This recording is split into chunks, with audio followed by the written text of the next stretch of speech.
Hey, today we're going to be graphing linear equations. Well, they might not be linear. We have to figure out if they are linear. So we did a little bit of graphing earlier this year, and it's still the same kind of thing. We're going to make a t-chart of our equation, except this time we're going to be making sure that they are linear equations. So remember, a linear equation, you need to have a perfectly straight line. We're just going to pick 3 points for each x value to plug it in to see what works. And then we're just going to figure out if it's linear or not. Some of these equations will be a little bit more difficult than others, so please take your time with these. If you have any questions afterward, please feel free to email me, and I will do my best to help you via email. So looking at number 1, my equation says y equals 4x plus x. Well, looking at this, I notice I can simplify it. So this is the same thing as y equals 5x. So I'm going to use y equals 5x instead of y equals 4x plus x. So I'm going to make my little t-chart. Got my x and my y. And you can pick any three numbers for your x. Earlier in the year we picked -1, 0, and 1. Just for keeping things easy, I'm going to pick 0, 1, and 2 because they're all small numbers and they're all positive. So if I plug in 0, I get 5 times 0, which is 0. So my y was 0 when x is 0. Cool. When x is 1, so 5 times 1, we get 5. So my y was 5. When x is 2, so plug in 2, 5 times 2, I get 10. 10. So I got my t-chart, now I just need to graph it. So I have a point at 0, 0, point at 1, 5, and a point at 2, 10. So I have my 3 points.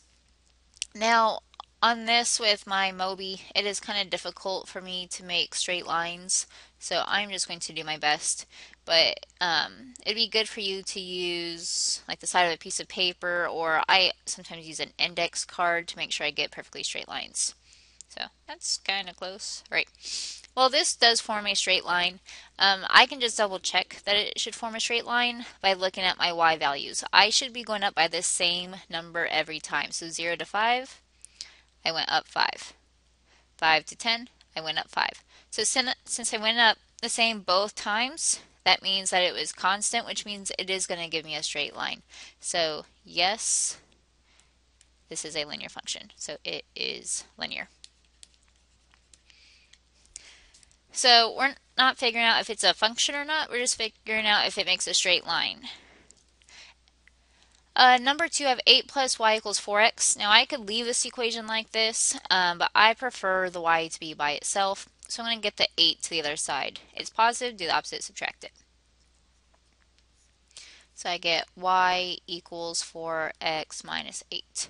So we practiced that at the end of last chapter, always getting y by itself. You're just simplifying it a little bit. So now I'm going to make my t-chart. Again, I'm just going to pick three numbers, 0, 1, and 2.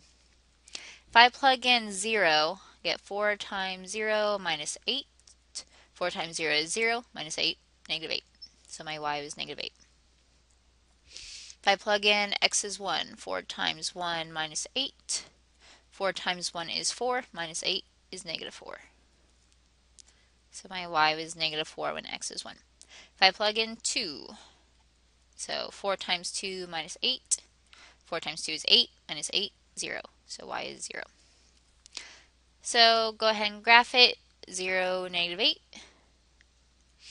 1, negative 4. 2, 0.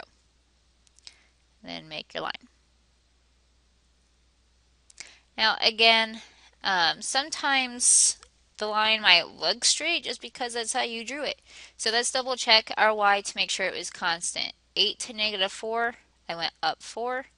Negative 4 to 4, negative 4 to 0, I went up 4. So it was constant. So yes, that's just a way to double check that it was linear. Yes, it is linear.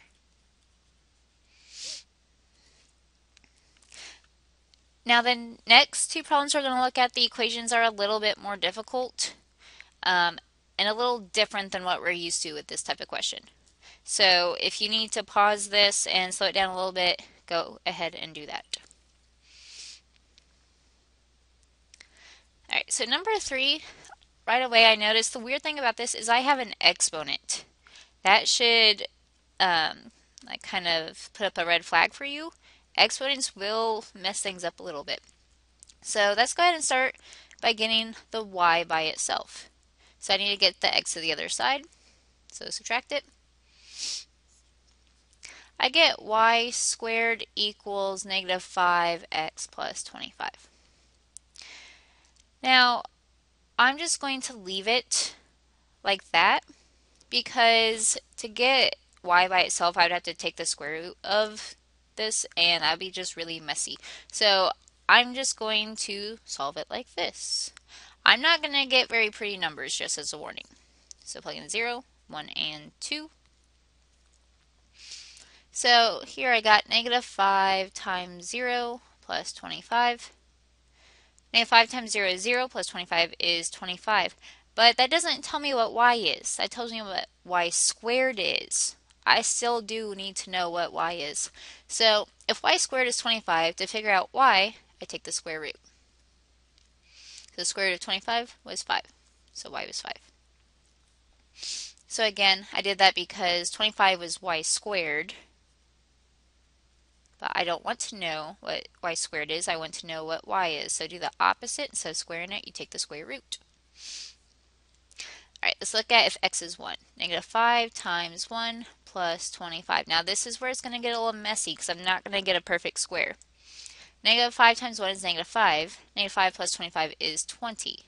But again, this 20 is what y squared is. To get y, I need to take the square root.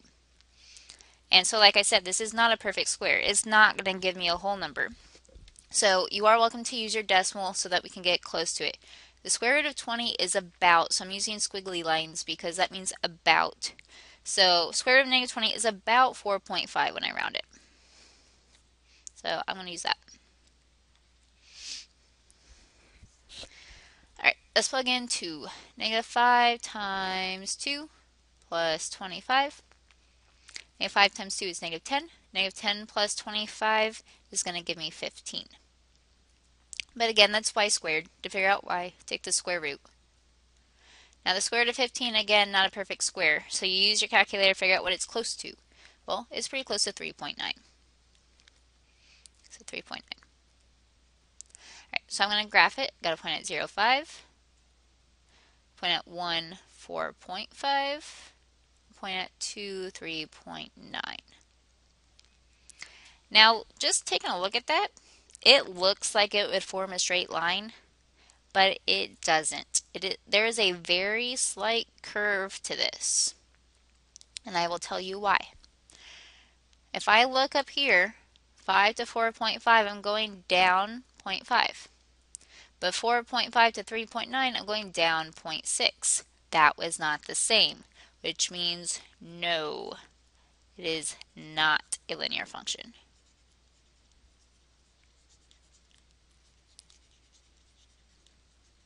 So again, just always double check that t-chart. That y needs to be going up or down the exact same number every time. Here it's pretty close, but it's not exact, which means it will not be a straight line. If you want to remind yourself, the reason for this is the change in y was not constant. So it was not the same every time. Okay, let's look at our last example. I have x over 4 minus y over 3 equals 1. That looks like it would be pretty strange and difficult to get y by itself. So I'm not going to worry about it. Getting y by itself is just my personal preference. So if you want to make your t-chart without getting y by itself, that's fine. So I'm going to do x, y. Now I'm actually going to pick 3 different numbers here than what I have been doing. I'm going to pick 0, 4, and 8 instead of 0, 1, and 2. The reason for this is when I go to plug in my x values, these numbers are going to work a lot more nicely. I'm going to not to deal with fractions this way. So if I plug in 0, got 0 over 4 minus y over 3 equals 1. So just like usual, I just plugged it in. Now, this will take me a little bit more work to figure out what my y values are, just because I didn't get y by itself. So 0 divided by 4 is 0, so that just goes away. I'm left with negative y over 3 equals 1. And again, when we solve this, we need to get y by itself. So to get rid of that 3, right now it's being divided, so we multiply by 3. Get negative y equals 1 times 3 is 3. To get rid of the negative, you just change the sign of the rest of the problem. The reason for that is because that's a negative 1. So it's the same thing as dividing by negative 1. So this is y equals negative 3. Now I'm going to plug in x is 4. So I got 4 over 4 minus y over 3 equals 1. Again, if I had chosen 1 here, like I did with every other problem, I would have gotten 1/4, which I would have to leave as 1/4 or turn it into a decimal. 4 over 4 immediately gives me 1, so that's a lot nicer than dealing with fractions and decimals. Okay, so I get y by itself, so I'm going to get rid of this 1. Right now it's a positive 1, so I'm going to do the opposite and subtract it. Left with negative y over 3 equals 1 minus 1 is 0. Again, same step as over here. Right now it's divided by 3, so multiply it by 3. Get negative y equals 0.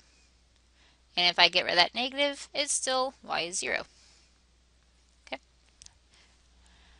Now the last one, plug in 8. So 8 over 4 minus y over 3 is equal to 1. 8 divided by 4 is 2, which again, if I had chosen a 2 here, like every other t-chart, I would have gotten 2 over 4, so 1/2. And I would have to have been stuck with that 1/2. 2 is a lot nicer. So 2 minus y over 3 equals 1. Get rid of the 2 by subtracting it. So that goes away. That's with negative y over 3 equals 1 minus 2 is negative 1. Get rid of the 3 by multiplying. Negative y equals negative 1 times 3 is negative 3. Get rid of the negative, so y is equal to 3. Okay, so I could just skip the whole graph part and say, okay, negative 3 is 0, I added 3. 0, 3, added 3. So I should be good. But let's go ahead and graph it anyway. So 0, negative 3, got a point. 4, 0, got a point. And 8, 3, got a point. And it does form a straight line. So it's not just fooling us. It really does form a straight line, unlike the last one. So, a couple things just to remember. You can get y by itself like we did for numbers 1 and 2, but if you can do it like number 4 where you just leave the equation how it is and then simplify it, go ahead and do that.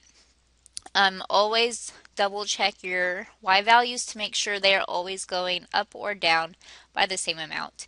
If there is any slight change, it is not going to form a straight line, even if it looks like a straight line. Because when we make a straight, or if we graph things, it's not always perfect because our dots can be bigger or our rounding can be off. So always double check those y values. And always make sure you answer the question, which I still need to do here. Yes, it is linear. Again, if you have any questions, please feel free to email me and I will try to help you. Thanks.